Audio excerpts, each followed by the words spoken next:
Hindenburg report, I hope आपने अभी तक इस नाम को सुन लिया होगा, क्योंकि इसी रिपोर्ट की वजह से थर्ड रिचेस्ट पर्सन दुनिया के और इंडिया का first person richest Gautam Adani top 20 से भी बाहर हो गए हैं। तो आखिर क्या है इस रिपोर्ट के अंदर जिसकी वजह से इतना बड़ा इफेक्ट पड़ा, जिसकी वजह से गौतम अडानी ने अपना 50% से भी ज्यादा वेल्थ जो है लूज कर दिए हैं। तो आइए जानते हैं हिंडनबर्ग रिपोर्ट के बारे में। उससे पहले हम जान लेते हैं हिंडनबर्ग आखिर है क्या। नाथन एंडरसन 2017 में हिंडनबर्ग रिसर्च को फाउंड किया था, जो एक फॉरेंसिक रिसर्च फर्म है जो इक्विटी और क्रेडिट को एनालाइज करती है। तो आखिर नाथन एंडरसन ने हिंडनबर्ग रिसर्च नाम क्यों रखा, तो इसके पीछे एक हिस्ट्री है। हिंडनबर्ग नाम का एक जहाज था जो गैस से उड़ रहा था। 1937 ईस्वी में जब ये 100 लोगों को लेकर हवा में उड़ रहा था तो उस समय इसमें आग लग गई। आग लगने की वजह से 35 लोगों की डेथ हो गई और ये एक्सीडेंट जो है फेमस हो गया मैन-मेड डिजास्टर के नाम से। और इसी जगह से नाथन एंडरसन ने हिंडनबर्ग नाम उतारा और अपने रिसर्च कंपनी में चिपका दिया हिंडनबर्ग रिसर्च। इनके अकॉर्डिंग कॉर्पोरेट दुनिया में हो रहे डिजास्टर को आइडेंटिफाई करती है और लोगों के सामने लाती है। 24 जनवरी 2023 को इन्होंने एक रिपोर्ट पब्लिश किया जिसमें 88 सवालों को पूछा गया और कई एलिगेशन लगाया गया अडानी ग्रुप पे। इसी रिपोर्ट की वजह से अडानी ग्रुप जो है अपना 50% से भी ज्यादा वेल्थ जो है लूज कर दिए हैं। हिंडनबर्ग रिसर्च कंपनी बोल रही है कि हमने ये रिपोर्ट 2 साल में तैयार किया है। इस 2 साल में हम कई कंट्री भी घूमे, कई लोगों से बातचीत की, हजारों डॉक्यूमेंट्स भी देखे, तब जाकर ये रिपोर्ट हम लोगों के बीच हम पब्लिश कर रहे हैं। तो आपके दिमाग में एक बात ये आ रहा होगा कि आखिर इस कंपनी को क्या फायदा होगा किसी भी कंपनी को एक्सपोज करके। तो इनको बहुत बड़ा फायदा हो रहा है हिंडनबर्ग रिसर्च कंपनी को, क्योंकि ये लोग जो है अपना पैसा शॉर्ट सेलिंग में लगाते हैं। तो आखिर होता क्या है, शॉर्ट सेलिंग जानते हैं। तो किसी भी कंपनी की शेयर की प्राइस जैसे जैसे नीचे गिरती है इस पे ये पैसा लगाया जाता है। नॉर्मली क्या होता है कि आपको कंपनी की शेयर के वैल्यू जैसे बढ़ता है वैसे नॉर्मल लोग अपना पैसा लगाते हैं, और कुछ कंपनी जो है कंपनी की शेयर की वैल्यू गिरने पर अपना पैसा लगाती है कि जितना ज्यादा उस कंपनी का शेयर का वैल्यू गिरेगा उतना ज्यादा हमारा प्रॉफिट होगा। तो आते हैं अपने पहले एलिगेशन पे। इस रिपोर्ट में कहा गया कि अडानी ग्रुप की जो वैल्यू है वो ओवर वैल्यू कंपनी है। ऐसा इसलिए इन्होंने कहा कि किसी भी कंपनी का पीई रेशियो मैक्सिमम 24x होना चाहिए, लेकिन अडानी ग्रुप की जो पीई रेशियो है वो 24x से भी ज्यादा है। तो आखिर ये क्या है पीई रेशियो?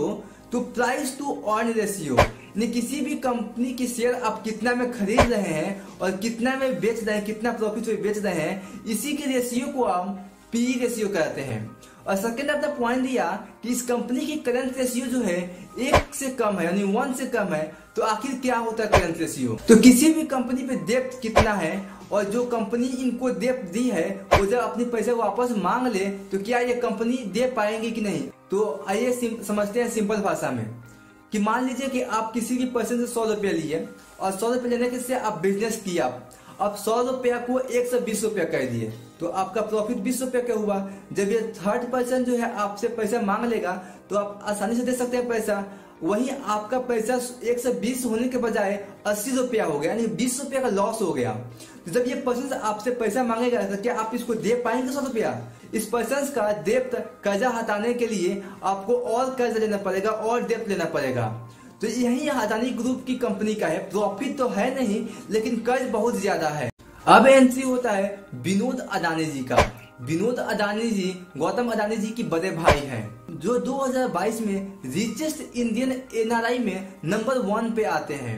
और इनकी इनकम जो है 2022 में हर एक दिन 102 करोड़ रुपया होती है।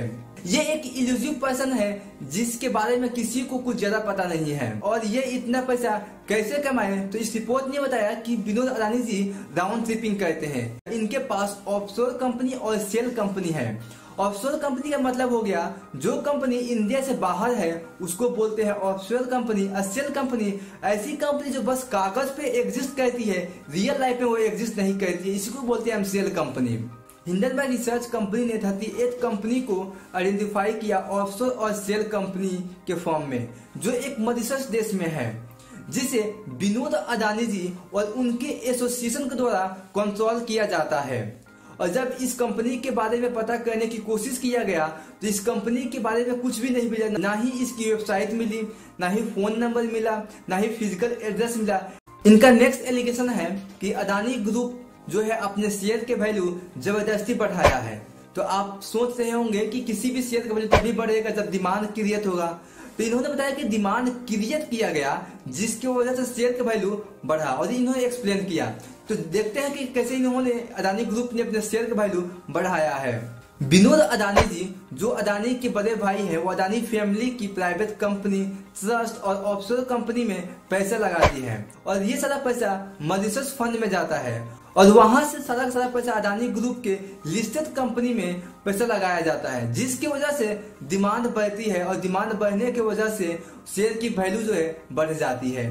तो इस तरह से अदानी ग्रुप ने अपने शेयर के वैल्यू बढ़ाया है। इस रिपोर्ट में कहा गया अदानी ग्रुप की कई कंपनी है जो डीलिस्टिंग के कगार पे है। ऐसा इसलिए इन्होंने कहा कि सेबी कहती है किसी भी कंपनी के प्रोमोटर के पास मैक्सिमम 75% शेयर होना चाहिए, अगर उससे ज्यादा है तो कंपनी डिलिस्ट हो जाएगी। तो इन्होंने बताया कि अदानी ग्रुप के पास ऑलमोस्ट 75% के पास शेयर है। अगर सेबी जांच कर देती है और कहीं से भी 75% से ज्यादा शेयर मिल जाएगा तो ये कंपनी डिलिस्ट हो जाएगी। रिपोर्ट ने बताया कि 5 कंपनी हैं जो इन्वेस्टमेंट के फॉर्म में रजिस्टर हुई है। पहला है एपीएमएस इन्वेस्टमेंट फंड जो $2.3 बिलियन अपना पैसा इन्वेस्ट करता है अदानी ग्रुप में, और सेकेंड है क्रेस्टा फंड जो $675 मिलियन इन्वेस्ट करता है अदानी ग्रुप में, और थर्ड है एलटीएस इन्वेस्टमेंट फंड जो $1.3 बिलियन अपना पैसा इन्वेस्ट करता है अदानी ग्रुप में, और थर्ड है एलारा इंडिया अपॉर्चुनिटीज फंड जो $3 बिलियन का इन्वेस्टमेंट करता है अदानी ग्रुप में, और फिफ्थ है ओपन इन्वेस्टमेंट जो $613 मिलियन का इन्वेस्टमेंट करता है अदानी ग्रुप में। तो आप सोच रहे हो कि आखिर इसमें गलत क्या है? तो गलत कुछ नहीं है, बस आपको जान के हैरानी होगी इस कंपनी का वेल्थ ही इतना है, कंपनी का वैल्यू ही इतना है। ये कंपनी जो इन्वेस्टमेंट कर रही है अदानी ग्रुप में वो अपने 100% के अप्रोक्स पैसा किसी एक ही कंपनी में डाल रही है। तो सिंपल आप ही समझिए कि आपके पास 100 रुपया है, तो क्या अपना 100 रुपया आप किसी एक ही कंपनी में इन्वेस्ट कर सकते हैं क्या? नहीं ना। तो आप चाहेंगे कि 10 कंपनी में इन्वेस्टमेंट हो, अगर 2 लॉस भी हो जाए 8 तो बचे और वो हमारा रिटर्न ला। आखिर ये कंपनी ऐसा क्यों कर रही है? इन्होंने लगाया कि ये कंपनी किसी और का नहीं, अदानी का ही सेल कंपनी है। इस कंपनी के एक्चुअल डायरेक्टर कौन है किसी को भी नहीं पता है, ये इसमें बस नॉमिनी डायरेक्टर बना रखे हैं। ये कंपनी जो है हजारों करोड़ की कंट्रोल कर रही है, लेकिन इसके पास ना ही कोई वेबसाइट है, ना ही एम्प्लॉय है, ना ही फोन नंबर है, ना ही कहीं पे फिजिकल ऑफिस है, और ये अपना पैसा कहाँ से लाती है उसका सोर्स भी नहीं मिला। आखिर इसके पास इतना पैसा आया कहाँ से कि अपना सारा पैसा किसी एक ही कंपनी में लगा रही है। अदानी के साथ लिस्टेड कंपनी है जो है इनके 578 सब्सिडरी कंपनी है, और ये सब्सिडरी कंपनी जो है आपस में ही सामान को एक दूसरे से खरीदती है, बेचती है। 2022 में इस कंपनी के आपस में सामान खरीदने बेचने की ट्रांजैक्शन 6025 बार यह कंपनी आपस में ट्रांजैक्शन की हुई है। इस रिपोर्ट ने बोला एक कंपनी है DMCC UAE बेस्ड कंपनी जो महान एनर्जन कंपनी को 79 बिलियन का लोन दिया है। महान एनर्जन कंपनी जो अदानी की एक सब्सिडरी कंपनी है। जब हम DMCC कंपनी के बारे में पता करने की कोशिश किए तो इसके बारे में भी कोई इन्फॉर्मेशन नहीं मिला, ना ही कोई एम्प्लॉय मिला, ना ही इसकी कोई ठीक से वेबसाइट मिली, ना ही कोई क्लाइंट मिला, ना ही कोई डील मिला। और ये कंपनी जो है UAE के एक अपार्टमेंट में रजिस्टर हुई है। जब हम वहां पहुंचे तो वहां पे ऑफिस भी नहीं था। तो ये कंपनी जो है 79 बिलियन का कैसे किसी दूसरे कंपनी को लोन दे सकती है?